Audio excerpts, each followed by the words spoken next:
स्वागत है सभी साथियों का एक बार पुनः भारतीय विजन क्लासेस में। आज हम आदिकाल पार्ट 2 महत्वपूर्ण प्रश्नोत्तरी लेकर आ गए हैं। जो भी साथी आदिकाल का पार्ट 1 महत्वपूर्ण प्रश्नोत्तरी नहीं देखे होंगे, उसे इस वीडियो क्लास को देखने के बाद देख लेंगे। आज हम पार्ट 2 लेकर आए हैं। आज हम पार्ट 2 देखेंगे। तो चलिए, यहाँ पर पहला प्रश्न है, निम्नलिखित में से कौन चंदन बाला रास के रचयिता है? निम्नलिखित में से कौन चंदन बाला रास के रचयिता है? ऑप्शन ए जीन धर्मसूरी, बी सुमति गनी, सी मुनि जिनविजय, डी आसगु। तो इसका बिल्कुल सही जवाब हो जाएगा ऑप्शन नंबर डी आसगु। आसगु जो है वो चंदन बाला रास के क्या है तो रचयिता हैं। आगे बढ़ते हैं, अगले प्रश्न की ओर चलते हैं। अब यहाँ पर कुछ महत्वपूर्ण तथ्यों को देखते हुए चलना है। तो नेमिनाथ रास के रचयिता मुनि सुमतिगनी है, रेवंत गिरी रास के रचयिता विजय सेन सूरी हैं, श्राव कचार के रचयिता देवसेन है, जबकि स्थूली भद्र रास के रचयिता जिनधर्म सूरी हैं। आगे बढ़ते हैं, अगला प्रश्न की ओर चलते हैं। अगला प्रश्न है, चंदबरदाई ने पृथ्वी राज रासों में निम्नलिखित में से मुख्यतः किस छंद का प्रयोग किया है? बहुत ही महत्वपूर्ण प्रश्न है। चंदबरदाई ने पृथ्वी राज रासों में निम्नलिखित में से मुख्यतः किस छंद का प्रयोग किया है? पृथ्वी राज रासो जो है चंदबरदाई की रचना है, और इस रचना में उन्होंने मुख्यतः किस छंद का प्रयोग किया है, यह प्रश्न है। ऑप्शन ये है अरिल छंद, बी पधड़िया छंद, सी कवित छंद, डी सवैया छंद। तो इसका बिल्कुल सही जवाब हो जाएगा ऑप्शन नंबर सी कवित छंद। तो याद रखिएगा, चंदबरदाई ने पृथ्वीराज रासों में कवित छंद का प्रयोग सबसे अधिक किया है। चंदबरदाई जो है कुल मिलाकर इसमें 68 छंदों का प्रयोग किए हैं, यानी जो पृथ्वीराज रासो है इसमें कुल 78 छंदों का प्रयोग किया गया है। इनमें से जो मुख्य छंद है दुहा, कवित, छपै, तोमर, त्रोटक, गाहा। इनमें से सबसे अधिक जिस छंद का प्रयोग किया गया वो है कवित छंद, जबकि चंदबरदाई को छपै छंद का विशेषज्ञ माना जाता है। आचार्य रामचंद्र शुक्ल ने चंदबरदाई को हिंदी का प्रथम कवि तथा उनकी रचना पृथ्वीराज रासो को हिंदी का प्रथम महाकाव्य माना है। आगे बढ़ते हैं, अगला प्रश्न है, विद्यापति ने अपना कौन सा ग्रंथ मैथिली भाषा में लिखा है? ऑप्शन ए पदावली, बी गंगा वाक्यावली, सी कृतिलता, डी मणिमंजरी। तो इसका बिल्कुल सही जवाब हो जाएगा ऑप्शन नंबर ये पदावली। पदावली जो है वो मैथिली भाषा में है, और इसी रचना के आधार पर विद्यापति को मैथिल कोकिल भी कहा गया है। चलिए आगे बढ़ते हैं।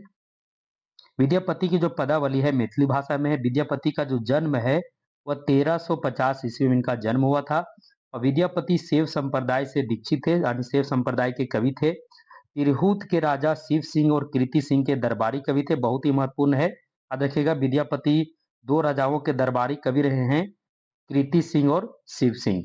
इन्होंने संस्कृत, अवहट और मैथिली भाषा में रचनाएं की हैं। कृतिलता और कृति पताका इनका अवहट भाषा की रचनाएं हैं, जबकि गंगा वाक्यावली पुरुष परीक्षा संस्कृत की रचनाएं हैं। आगे बढ़ते हैं, अगले प्रश्न की ओर चलते हैं। अगला प्रश्न है, पउम चरऊ में किसका वर्णन है? पउम चरऊ में किसका वर्णन है? बहुत ही महत्वपूर्ण प्रश्न आ गया है। ऑप्शन ए है शिव, बी है सीता, सी है भरत, डी है राम। तो पउम चरऊ में किसका वर्णन है? तो इसका बिल्कुल सही जवाब हो जाएगा पउम चरऊ में राम जी का वर्णन है। इस पउम चरऊ जो है वो राम कथा है इसमें, यानी पउम चरऊ रचना में राम कथा का वर्णन है। और एक किनका रचना है? तो स्वयंभू जी का रचना है, ये भी याद रखिएगा। बहुत ही महत्वपूर्ण यह प्रश्न है प्रतियोगी परीक्षा के दृष्टि से। पउम चरऊ में राम का वर्णन है। पउम चरऊ जो स्वयंभू की रचना है, इसमें इसे पद्मचरित या जैन रामायण भी कहा जाता है, याद रखिएगा। इसे पद्मचरित या जैन रामायण भी कहा जाता है। इसकी भाषा अपभ्रंश है, और अपभ्रंश भाषा की जो प्रथम राम कथा की जो प्रथम ग्रंथ भी है पउम चरऊ ही है, और राम कथा पर आधारित प्रथम ग्रंथ भी पउम चरऊ ही है। इसमें कितने कांड है? तो कुल 5 कांड है। विद्याधर कांड, अयोध्या कांड, सुंदर कांड, युद्ध कांड और उत्तर कांड। इसमें राम कथा को जैन धर्म के अनुसार परिवर्तित करके प्रस्तुत किया गया है। आगे बढ़ते हैं, अगला प्रश्न है, अमीर खुसरो की पहेलियां और मुकर्रियां किस भाषा में है? बहुत ही महत्वपूर्ण प्रश्न आ गया है। अमीर खुसरो की जो पहेलियां हैं और मुकर्रियां हैं वो किस भाषा में है? Option A Khari Boli, option B Urdu, option C Awadhi, option D Braj. तो इसका बिल्कुल सही जवाब हो जाएगा ऑप्शन नंबर ए खड़ी बोली। और खड़ी अमीर खुसरो को खड़ी बोली का आदि कवि भी कहा जाता है, या खड़ी बोली का प्रथम कवि भी अमीर खुसरो को ही कहा जाता है। और इनकी पहेलियां और मुकरियां इनकी प्रसिद्धि का कारण है। और ये जो रचना करते थे वो लोक मनोरंजन के लिए रचना करते थे। आगे बढ़ते हैं। अमीर खुसरो के विषय में कुछ महत्वपूर्ण तथ्य उसे भी हम देखते हुए आगे बढ़ेंगे। ईश्वरी प्रसाद ने अमीर खुसरो को क्या कहा है, तो महाकवि कहा है और कवियों में राजकुमार की संज्ञा दी है। विद्वानों ने अमीर खुसरो की ग्रंथों की रचना लगभग 100 बताए हैं। इनमें से खालिक बारी, पहेलियां, मुकरियां, दो सखुने, गजल इत्यादि क्या है, तो प्रमुख हैं। आगे बढ़ते हैं। अगला प्रश्न है, डिंगल भाषा का अर्थ क्या है? डिंगल भाषा का अर्थ क्या है? ऑप्शन ए अवधी और ब्रज के योग से बनी भाषा। ऑप्शन बी हरियाणवी मिश्रित राजस्थानी भाषा। ऑप्शन सी अर्धमागधी भाषा। ऑप्शन डी अपभ्रंश के योग से बनी शुद्ध राजस्थानी भाषा। तो इसका बिल्कुल सही जवाब हो जाएगा ऑप्शन नंबर डी, अपभ्रंश के योग से में बनी शुद्ध राजस्थानी भाषा। याद रखिएगा, आदिकाल में दो भाषा शैली का प्रचलन था, डिंगल भाषा शैली और पिंगल भाषा शैली। वीर काव्यों में डिंगल भाषा शैली का प्रचलन था और जो श्रृंगारिक काव्य होते थे उसमें पिंगल भाषा शैली का प्रयोग होता था। तो जब अपभ्रंश के साथ राजस्थानी भाषा का मिश्रण होता था तो उसे डिंगल भाषा शैली कहते थे। जब अपभ्रंश के साथ ब्रज भाषा का मिश्रण होता था तो उसे पिंगल भाषा शैली कहते थे। तो जो वीर कवि थे, जो वीर काव्यों की रचना करते थे, वे अपने काव्य में डिंगल भाषा शैली का प्रयोग करते थे। आगे बढ़ते हैं।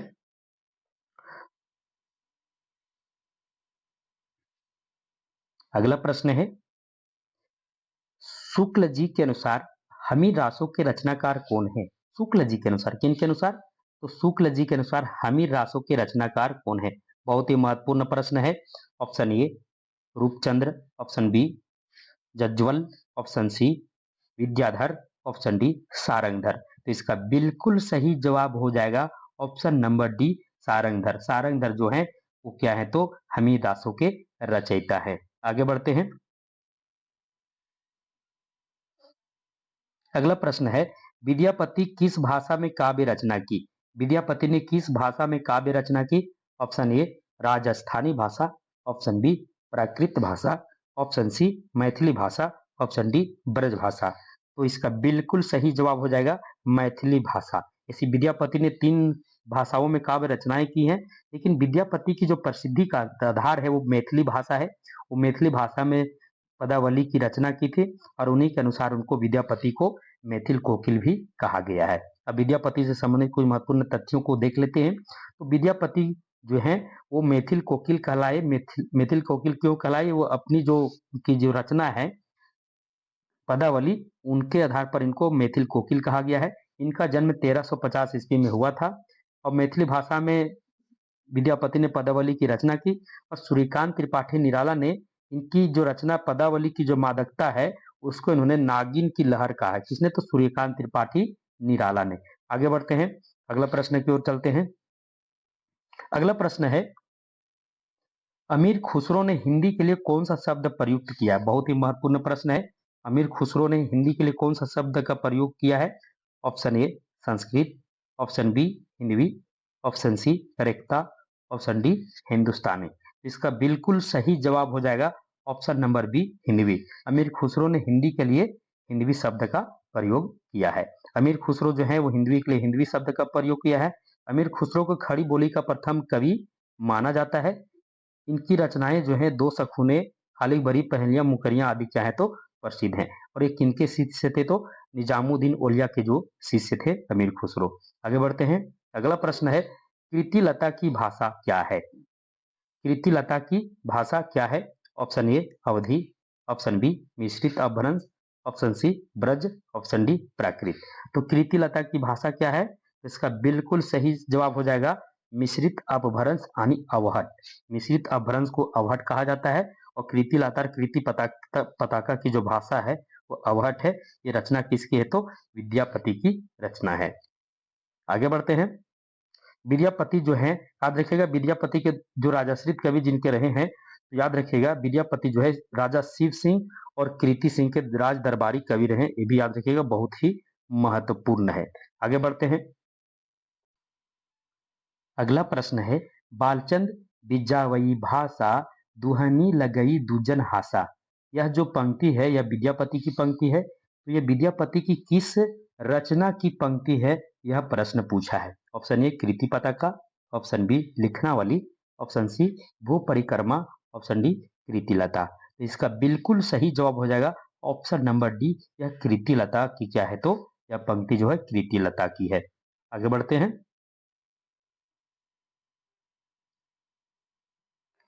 कृतिलता इनका जो जो प्रसिद्ध ग्रंथ है। हजारी प्रसाद द्विवेदी ने विद्यापति को क्या कहा है, तो हजारी प्रसाद द्विवेदी ने विद्यापति को श्रृंगार रस का सिद्धवाक कवि कहा, याद रखिएगा। विद्यापति को हजारी प्रसाद द्विवेदी ने क्या कहा है, तो श्रृंगार रस का सिद्धवाक कवि कहा है। और इनकी रचना जो कृतिलता है, इसकी जो रचना जो है वो किस संवाद में थे, भृंग भृंगी, याद रखिएगा। भृंग भृंगी जो है कृतिलता रचना से संबंधित है, यानी कृतिलता की जो रचना है भृंग भृंगी संवाद के रूप में हुई है। आगे बढ़ते हैं। अगला प्रश्न है, निम्नलिखित में से कौन सी अमीर खुसरो की रचना नहीं है, इनमें से कौन सी रचना जो है वो अमीर खुसरो की नहीं है। ऑप्शन ए पहेलियां और मुकरियां, ऑप्शन बी पुरुष परीक्षा, ऑप्शन सी दो सखूने, ऑप्शन डी खालिक बारी। तो यहाँ पर जो पुरुष परीक्षा है वो बिल्कुल सही जवाब हो जाएगा। इस पुरुष परीक्षा जो है वो अमीर खुसरो की रचना नहीं है, बल्कि यह जो रचना है यह विद्यापति की रचना है। तो यहाँ पर नहीं पूछा था, तो यह इसका बिल्कुल सही जवाब होता। अमीर खुसरो जो हो वो निजामुद्दीन औलिया के शिष्य थे, और खड़ी बोली का इनको आदि कवि भी कहा जाता है, याद रखिएगा, बहुत ही महत्वपूर्ण है। आगे बढ़ते हैं। अगला प्रश्न है, निम्नलिखित में से कौन निर्गुण भक्ति धारा का नहीं है। निम्नलिखित में से कौन जो है वो निर्गुण भक्ति धारा का नहीं है। Option A Raidas, option B Nanak, option C Kabir, option D Vidyapati. तो यहाँ पर रैदास, नानक और कबीर जो भक्ति काल के कवि हैं, जबकि विद्यापति जो है वो आदि काल के कवि हैं। तो इसका बिल्कुल सही जवाब हो जाएगा विद्यापति। विद्यापति जो है निर्गुण भक्ति धारा के कवि नहीं है। आगे बढ़ते हैं। अगला प्रश्न है, ढोला मारूरा दुहा में ढोला के पिता का क्या नाम है। Option A Raja Jaswant Singh, option B Raja Nal, option C Raja Jai Singh, option D Raja Harraj Singh. तो इसका बिल्कुल सही जवाब हो जाएगा option number B Raja Nal. Raja Nal जो थे ढोला मारूरा दुहा में ढोला के क्या थे, तो पिता थे। आगे बढ़ते हैं। ढोला मारूरा दोहा में ढोला के पिता जो थे वो राजा नल थे। अब ढोला मारूरा दोहा का जो समय है 11वीं सदी है, और इनके जो रचयिता हैं कलोल हैं, कवि कलोल हैं। ढोला मारूरा दोहा में इसमें राजकुमार ढोला और राजकुमारी मारू तथा राजकुमारी मारवानी की प्रेम कथा है। यह लोक प्रचलित प्रेम कथा है जो राजस्थान में अधिक लोकप्रिय है। यह मूल्यतः दोहे में रचित है, जिसमें कवि कुशल राय ने 17वीं सदी की कुछ चौपाइयां भी जोड़ी हैं। आगे बढ़ते हैं। अगला प्रश्न है, गोरखनाथ का समय 11वीं सदी है, यह मान्यता किस विद्वान की है। गोरखनाथ का जो समय है वो 11वीं सदी है, यह जो मत है वो किस विद्वान का है। बहुत ही महत्वपूर्ण यह भी प्रश्न है, तो प्रश्न को देख लेते हैं। तो इसका ऑप्शन को एक एक करके देखना शुरू करते हैं। Option A Rahul Sankrityayan, option B doctor Hazari Prasad Dwivedi, option C Acharya Ramchandra Shukla, option D doctor Pitambar Dutt Bartwal. तो इसका बिल्कुल सही जवाब हो जाएगा option number D, doctor Pitambar Dutt Bartwal ने गोरखनाथ का जो समय है वो 11वीं सदी माने हैं। आगे बढ़ते हैं। तो गोरखनाथ का समय 11वीं सदी है। अब मिश्र बंधुओं ने, याद रखिएगा, मिश्र बंधुओं ने इन्हें हिंदी का प्रथम गद्य लेखक माना है। VBI ये तथ्य है। तो गोरखनाथ को हिंदी का प्रथम गद्य लेखक किसने माना थे, मिश्र बंधुओं ने। डॉक्टर पीताम्बर दत्त बार्तवाल ने गोरखबानी का संपादन 14 ग्रंथों को प्रामाणिक मानकर किया है। गोरखनाथ मत्स्येंद्रनाथ के क्या थे, तो शिष्य थे, याद रखिएगा। अगला प्रश्न की ओर चलते हैं। अगला प्रश्न है, पिंगल मिश्रित भाषा की रचना है। पिंगल मिश्रित भाषा की रचना है। Option A Muhnot Nainsi Rikhyat, option B Prithviraj Raso, option C Achal Das Khinchi की वचनिका, ऑप्शन डी पाबूजी रादुहा। तो इसका बिल्कुल सही जवाब हो जाएगा option number B Prithviraj Raso. आगे बढ़ते हैं। पिंगल भाषा में स्थित जो रचना है पृथ्वीराज रासो है। अब पृथ्वीराज रासो से संबंधित जो भी महत्वपूर्ण तथ्य हैं उसको सब देख लेते हैं। तो पृथ्वीराज रासो के रचयिता चंद्रबर दाई हैं। पिंगल भाषा शैली का जन्म जो है पूर्वी राजस्थान ब्रज क्षेत्रीय भाषा शैली के उपकरणों को ग्रहण करते हुए हुआ था। इस भाषा में चारण परंपरा के श्रेष्ठ साहित्यों की रचना हुई है। राजस्थान के अनेक चारण कवियों ने इसका उल्लेख किया है।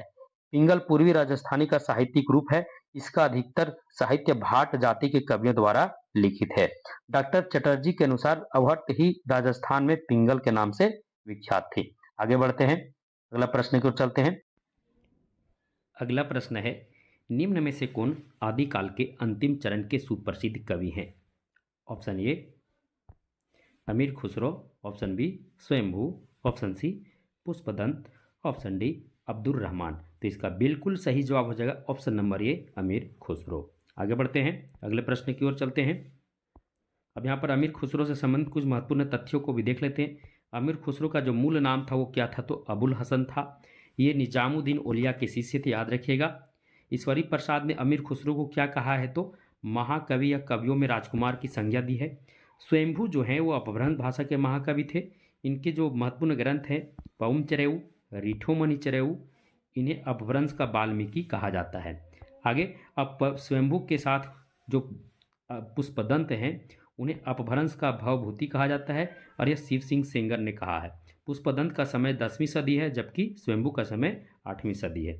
आगे बढ़ते हैं, अगला प्रश्न की ओर चलते हैं। अगला प्रश्न है, हिंदी का प्रथम महाकाव्य कौन सा है? हिंदी का प्रथम महाकाव्य कौन सा है? Option A Shravakachar, option B Prithviraj Raso, option C Pahud, option D Bharateshwar Bahubali Ras. तो इसका बिल्कुल सही जवाब हो जाएगा option number B Prithviraj Raso. Prithviraj Raso जो है हिंदी साहित्य का प्रथम महाकाव्य है, और यह कहने वाले विद्वान कौन है, यह मान्यता किनकी है? तो आचार्य रामचंद्र शुक्ल जी की है। आचार्य रामचंद्र शुक्ल जी ने पृथ्वीराज रासो का हिंदी का प्रथम महाकाव्य कहा, और इनके रचयिता चंद्रबर दाई को हिंदी का प्रथम महाकवि कहा। आगे बढ़ते हैं, अगला प्रश्न है जो सुमेलित करने वाला प्रश्न आया है। अब यहाँ पर दो कूट में दिए हुए, कूट के साथ हमें क्या करना है? यहाँ पर सुमेलित करना है। अब एक एक करके देख लेते हैं। यहाँ पर प्रश्न है, गोरखनाथ और उनका युग। गोरखनाथ और उनका युग, तो एक एक करके मिला लेते हैं। गोरखनाथ और उनका युग, ये कहाँ पर चला जाएगा? ये चला जाएगा आपका रांगे राघव। गोरखनाथ और उनका युग रांगे राघव। एक का क्या हो जाएगा? एक का यहाँ पर मिलाते जाएंगे, एक का हो जाएगा दूसरा। नाथ संप्रदाय, नाथ संप्रदाय क्या क्या हो जाएगा? नाथ संप्रदाय जो है हजारी प्रसाद द्विवेदी जी का है, तो हजारी प्रसाद द्विवेदी। तो बी का चौथा हो जाएगा। हिंदी काव्य में निर्गुण संप्रदाय, ये हो जाएगा आपका हिंदी काव्य में निर्गुण संप्रदाय पीताम्बर दत्त बार्थवाल का हो जाएगा। सी का पहला हो जाएगा सिद्ध साहित्य धर्मवीर भारती, डी का चौथा। तो इस विकल्प को मिलाएंगे, डी का हो गया आपका, नहीं डी का तीसरा हो गया ना, डी का तीसरा। अब इस विकल्प को हम मिलाएंगे, तो ए का क्या है? ए का दूसरा, बी का चौथा, सी का पहला। देखिए ए का दूसरा, बी का चौथा, सी का क्या हो रहा है? तो सी का जो है वो पहला। तो सी का पहला देखते हैं कहाँ पर है? सी का पहला, तो सी का पहला कहाँ पर है? अब यहाँ ऐसा है कि यहाँ पर जो विकल्प है वो विकल्प के अनुसार एक भी इसमें ऑप्शन जो है सही नहीं है, लेकिन इसका जो सही विकल्प हो जाएगा ए का दूसरा। देख लीजिएगा ए का क्या हो जाएगा? ए का जो है ए का दूसरा, बी का चौथा, सी का पहला और डी का तीसरा। ए का दूसरा कहीं पर है, हाँ बी का चौथा, ये भी सही है। सी का पहला, सी का पहला, ये ऑप्शन मैच नहीं कर रहा है, जबकि आपको ये समझ लेना है। तो गोरखनाथ और उनका युग, इस ये जो है यह जो है गोरखनाथ और उनका युग रांगे राघव का है। हिंदी काव्य में निर्गुण संप्रदाय जो है वह पीताम्बर दत्त बार्थवाल का है। सिद्ध साहित्य धर्मवीर भारती का है, जबकि नाथ संप्रदाय जो है वो हजारी प्रसाद द्विवेदी जी का है। आगे बढ़ते हैं, अगला प्रश्न की ओर चलते हैं। अगला प्रश्न है, भरत मुनि ने अपभ्रंश को नाम दिया है।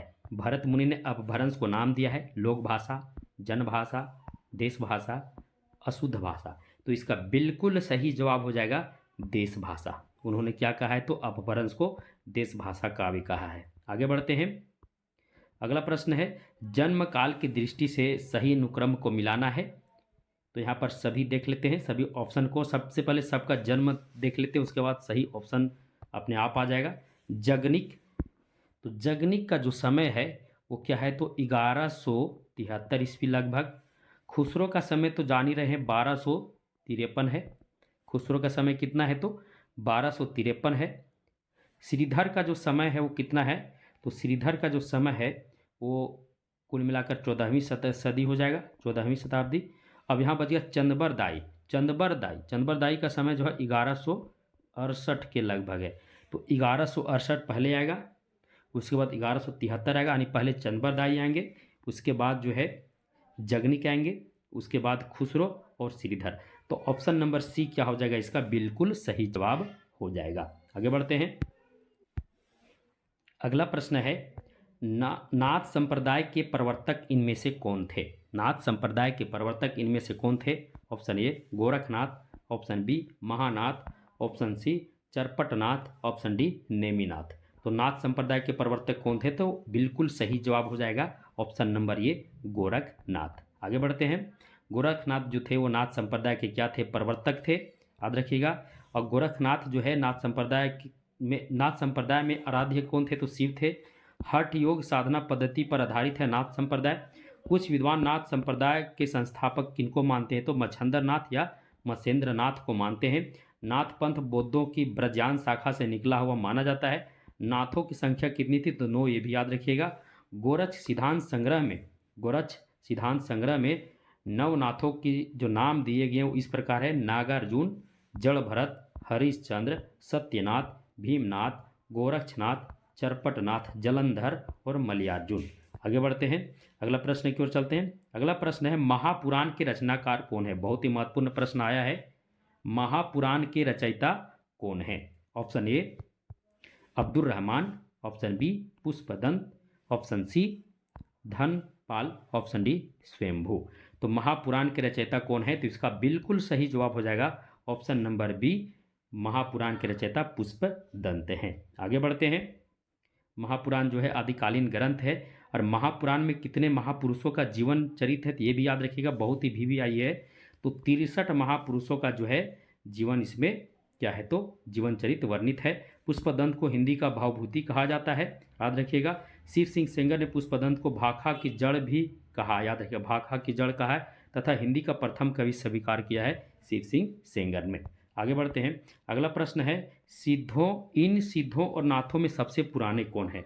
अब यहाँ इन सिद्धों नाथों में सबसे पुराने कौन है, बहुत ही बढ़िया प्रश्न आया है। ऑप्शन ए है Sarahappa, option B Machhandar Nath, option C Kanhappa, option D Gorakhnath. तो इसका बिल्कुल सही जवाब हो जाएगा option number B Machhandar Nath. आगे बढ़ते हैं अगले प्रश्न की ओर चल। अगला प्रश्न है इनमें से कौन सा ग्रंथ लौकिक चरित काव्य के रूप में प्रसिद्ध है, यानी इनमें से कौन सा ग्रंथ जो है लौकिक चरित काव्य माना जाता है। बहुत ही बढ़िया प्रश्न है। ऑप्शन ए है भविष्यत कहा, ऑप्शन बी योगसार, ऑप्शन सी परमात्म प्रकाश, ऑप्शन डी पाहुड़ दोहा। तो इसका बिल्कुल सही जवाब हो जाएगा भविष्यत कहा को लौकिक चरित काव्य भी कहा जाता है। आगे बढ़ते हैं, अगले प्रश्न की ओर चलते हैं। अगला प्रश्न है बिसलदेव रासो की नायिका का क्या नाम है। बिसलदेव रासो की नायिका का क्या नाम है। Option A Rajvati, option B Roopmati, option C Mrinalvati, option D Rajmati. तो इसका बिल्कुल सही जवाब हो जाएगा ऑप्शन नंबर डी राजमती। आगे बढ़ते हैं। बिसलदेव रासो जो है वो आदिकालीन की बहुत ही महत्वपूर्ण ये काव्य है। तो बिसलदेव रासो की जो समय है यह कितना है, तो 1155 ईस्वी इसका समय है। और इसके रचनाकार कौन है, तो बिसलदेव रासो के रचनाकार नरपति नाल हैं और ये 4 खंडों में है, याद रखिएगा। आगे बढ़ते हैं, अगले प्रश्न की ओर चलते हैं। आदिकालीन रासो साहित्य की प्रमुख प्रवृत्तियों में से संबंधित कौन सा कथन सही नहीं है। यहाँ 4 कथन दिए हुए हैं जो आदिकालीन रासो साहित्य की प्रमुख प्रवृत्तियों में से कौन सा कथन सही नहीं है। ऑप्शन ए इस साहित्य में राष्ट्र प्रेम का सुंदर चित्रण किया गया है। ऑप्शन बी युद्धों का सजीव वर्णन इस साहित्य की अन्यतम विशेषता है। ऑप्शन सी इसमें शौर्य और विलासिता का स्वाभाविक और जीवांत चित्रण हुआ है। ऑप्शन डी श्रृंगार रस और वीर रस का एक साथ चित्रण इसकी महत्वपूर्ण विशेषता है। तो इसका जो बिल्कुल सही जवाब हो जाएगा ऑप्शन नंबर ए। इस साहित्य में राष्ट्र प्रेम का जो सुंदर चित्रण किया गया है, यह कथन क्या है, यह कथन सही नहीं है, क्योंकि आदिकालीन रासो साहित्य में राष्ट्र प्रेम का अभाव है। आगे बढ़ते हैं। अगला प्रश्न है, भाषा की कसौटी पर यदि ग्रंथ को कसते हैं तो और भी निराश होना पड़ता है, क्योंकि वह बिल्कुल बेठिकाने है, उसमें व्याकरण आदि की कोई व्यवस्था नहीं है। आचार्य शुक्ल का उक्त कथन किस ग्रंथ के संदर्भ में है? यह जो कथन उनका है वह किस ग्रंथ के संदर्भ में है? एक बार कथन को फिर से समझ लेते हैं। भाषा की कसौटी पर यदि ग्रंथ को कसते हैं तो और भी निराश होना पड़ता है, क्योंकि वह बिल्कुल बेठिकाने है, उसमें व्याकरण आदि की कोई व्यवस्था नहीं है। बहुत ही महत्वपूर्ण यह कथन है रामचंद्र शुक्ल जी का, और कई बार यह प्रतियोगी परीक्षाओं में आ चुका है। तो ये किस ग्रंथ के संदर्भ में उनका यह कथन है? अब एक एक करके सभी ऑप्शन को देख लेते हैं। ऑप्शन ए है पृथ्वीराज रासो, ऑप्शन बी है बिसलदेव रासो, ऑप्शन सी है हमीर रासो, ऑप्शन डी है खुमान रासो। तो इसका बिल्कुल सही जवाब हो जाएगा ऑप्शन नंबर ए, पृथ्वीराज रासो। आगे बढ़ते हैं, अगला प्रश्न की ओर चलते हैं। अगला प्रश्न है, निम्नलिखित में से किस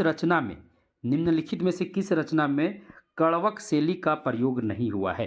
कड़वक शैली का प्रयोग नहीं हुआ। बहुत ही महत्वपूर्ण यह भी प्रश्न है। Option number A Jambu Swami Chareu, option B Pavan Chareu, option C Pahud Doha, option D Mahapuran. तो इसका बिल्कुल सही जवाब हो जाएगा ऑप्शन नंबर सी पाहुड़ दोहा। पाहुड़ दोहा में जो है दोहा शैली का प्रयोग नहीं हुआ है। आगे बढ़ते हैं, पाहुड़ दोहा में कड़वक शैली का प्रयोग नहीं हुआ है। आगे बढ़ते हैं। अगला प्रश्न है, बहुत ही महत्वपूर्ण प्रश्न है। सांकेतिक अर्थ रखने के कारण इनकी वाणियों की भाषा संध्या भाषा कहा गया। बहुत ही महत्वपूर्ण प्रश्न है, और लगता है इसका उत्तर बहुत सारे विद्यार्थी बिना ऑप्शन के भी दे सकते हैं। तो सांकेतिक अर्थ रखने के कारण इनकी वाणियों की भाषा संध्या भाषा कहा गया। अब यह जो है वो किनके विषय में कहा गया है? ऑप्शन ये है सिद्धों के विषय में, नाथों के विषय में, या सूफी के विषय में, या कबीर के विषय में। इसे समझिए, यानी संध्या भाषा जो है वो किनकी भाषा, यह प्रश्न पूछा है। तो इसका बिल्कुल सही जवाब हो जाएगा ऑप्शन नंबर ये सिद्धों के विषय में कहा गया है। आगे बढ़ते हैं, अगला प्रश्न की ओर चलते हैं। सिद्धों की जो भाषा है वो संध्या भाषा कहलाई, और सिद्धों के जो प्रथम कवि हैं वो कौन है? तो वे सरहप्पा हैं। और सरहप्पा को क्या क्या कहा जाता है? तो सरोज वज्र, राहुल भद्र के आदि नामों से भी जाना जाता है। और सिद्धों में सबसे पुराने कौन है? तो सरहप्पा यानी सहरपाद हैं। याद रखिएगा, सरहप्पा, सहरपाद, सरोज वज्र, राहुल भद्र, ये सभी सरहप्पा के ही नाम हैं। और सिद्धों की भाषा क्या है? तो संध्या भाषा, ये भी याद रखिएगा। आगे बढ़ते हैं, अगले प्रश्न की ओर चलते हैं। अगला प्रश्न है,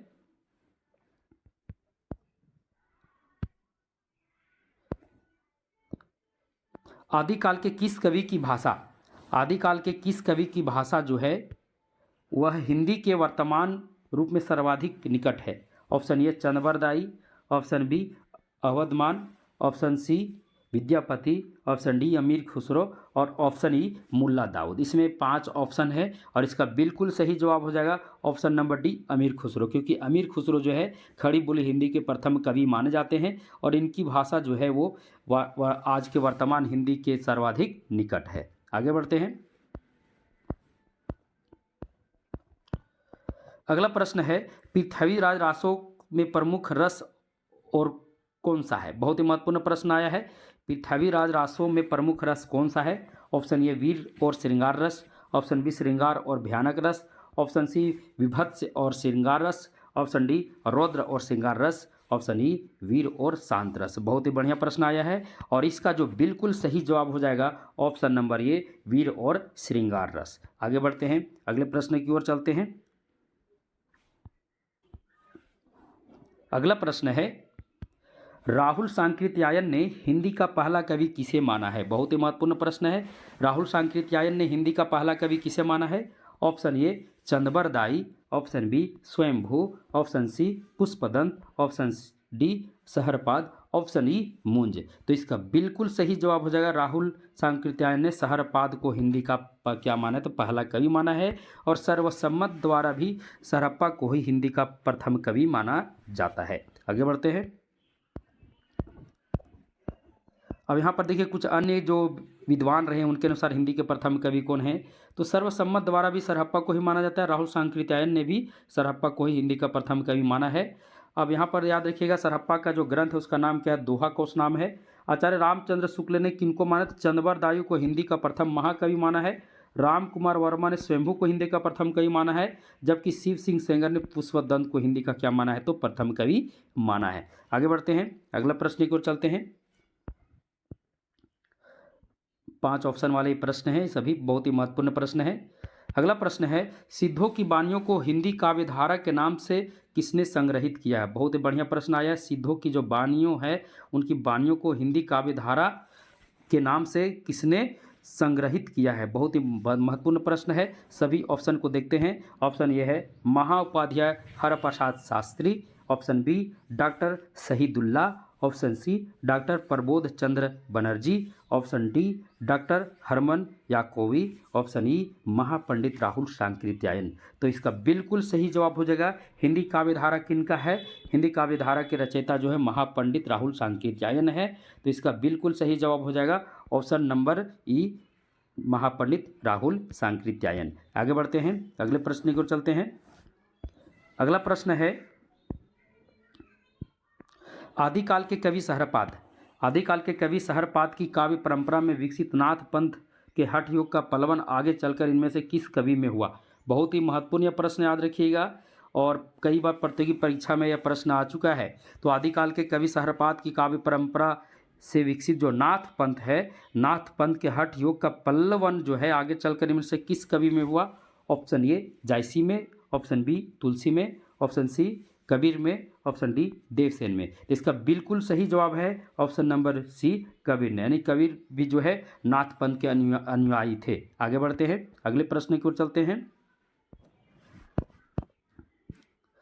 अगला प्रश्न है, बहुत ही महत्वपूर्ण प्रश्न है।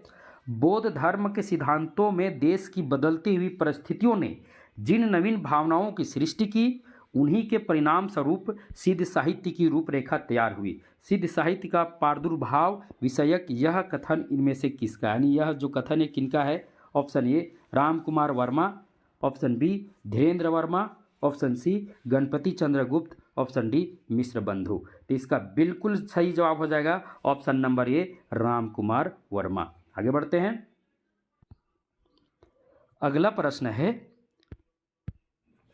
नागरिक प्रचारणी सभा से प्रकाशित पृथ्वीराज रासो के संस्करण को प्रामाणिक मानने वाले विद्वान इनमें से कौन है। बहुत ही महत्वपूर्ण प्रश्न आया है और इस पर हम चर्चा भी कर चुके हैं कि कौन प्रामाणिक माने हैं, कौन अप्रामाणिक माने हैं और कौन कौन से विद्वान अर्ध प्रामाणिक माने हैं। तो यहाँ पर प्रामाणिक मानने वाले विद्वान इनमें से कौन हैं। Option A Ramchandra Shukla, option B colonel Tod, option C Shyamal Das, option D Gauri Shankar Hiranand Ojha. तो प्रामाणिक मानने वाले कौन है, बहुत ही बढ़िया प्रश्न आया है। तो इसका बिल्कुल सही जवाब हो जाएगा option number B colonel Tod ने प्रामाणिक माना है। जबकि यहाँ पर जो ऑप्शन में है रामचंद्र शुक्ल जी, रामचंद्र शुक्ल जी, श्यामल दास और गौरी शंकर हीरानंद ओझा जो है अप्रामाणिक मानने वाले विद्वान हैं। आगे बढ़ते हैं, अब इससे संबंधित जो भी है कौन कौन अप्रामाणिक माने हैं, कौन से प्रामाणिक माने, सबका एक बार फिर से देख लेते हैं।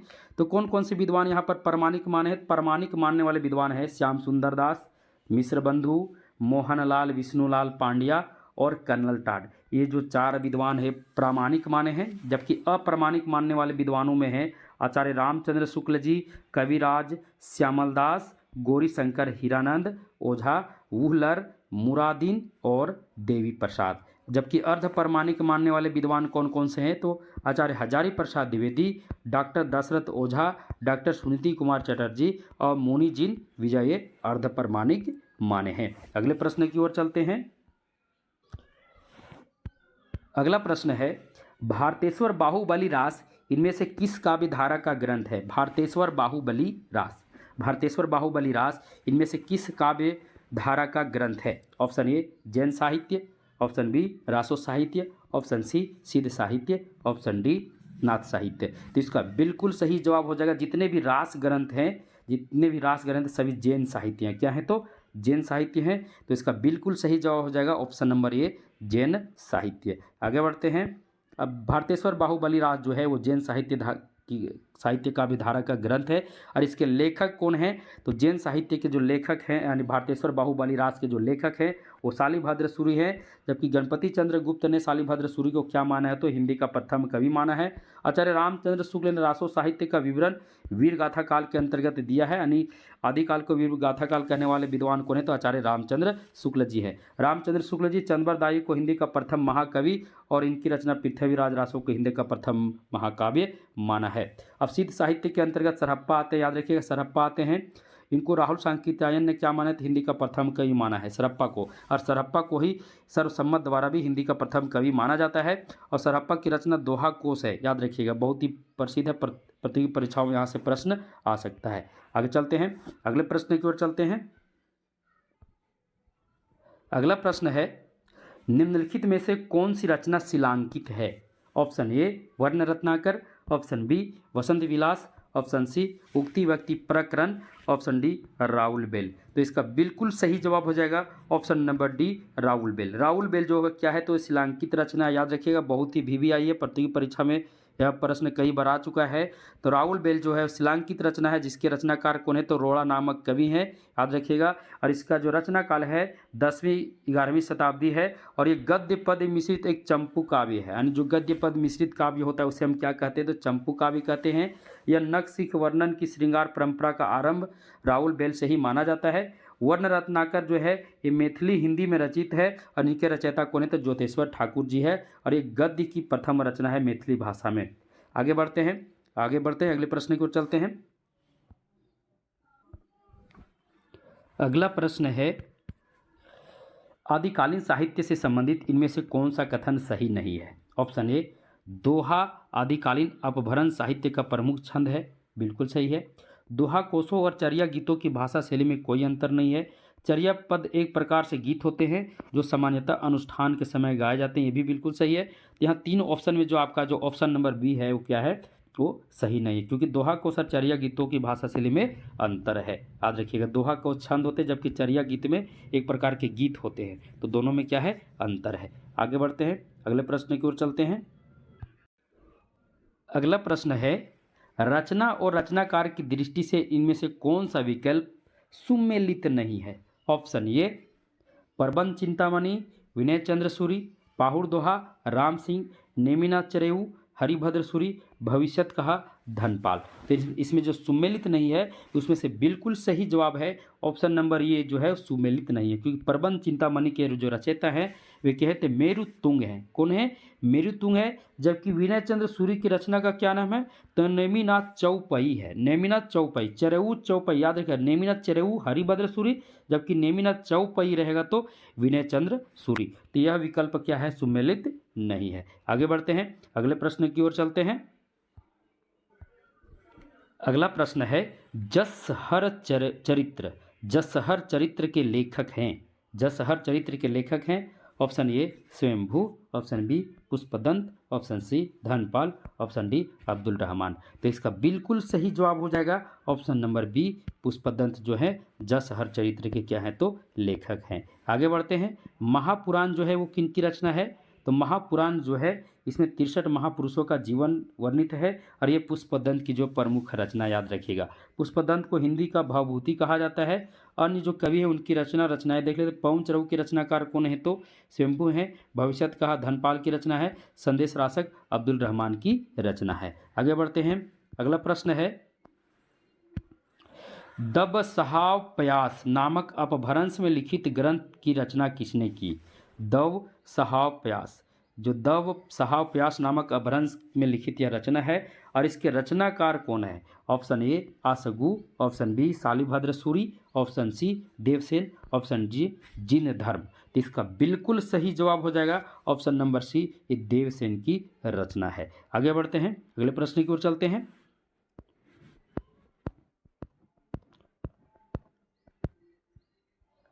अगला प्रश्न है संदेश रासक किस प्रकार का काव्य है? संदेश रासक बहुत ही महत्वपूर्ण प्रश्न आया है। तो संदेश रासक किस प्रकार का काव्य है? ऑप्शन ए प्रबंध काव्य, ऑप्शन बी खंड काव्य, ऑप्शन सी महाकाव्य, ऑप्शन डी मुक्तक काव्य। तो इसका बिल्कुल सही जवाब हो जाएगा संदेश रासक जो है एक खंड काव्य है। क्या है? खंड काव्य है। और संदेश रासक के रचयिता कौन है? तो अब्दुल रहमान है। याद रखिएगा, संदेश रासक के रचयिता अब्दुल रहमान है। आगे बढ़ते हैं साथियों। वीडियो क्लास आज भी लंबी हो सकती थी, इसीलिए आज हम प्रति जितने भी क्लास हम आदिकाल से ले रहे हैं सभी में 50 प्रश्नों को देख रहे हैं, और जितने भी महत्वपूर्ण प्रश्न हैं जो प्रतियोगी परीक्षाओं में लगातार पूछ रहे हैं सभी प्रश्नों का हम रिवीजन कर रहे हैं। आज हम क्लास 2 लेकर आए थे आदिकाल से, इसके बाद आदिकाल क्लास 3, क्लास 4, क्लास 5 करके संपूर्ण आदिकाल को हम कंप्लीट करेंगे, यानी एक भी प्रश्न छूटेगा नहीं। तो चलिए आज यहीं पर समाप्त करते हैं।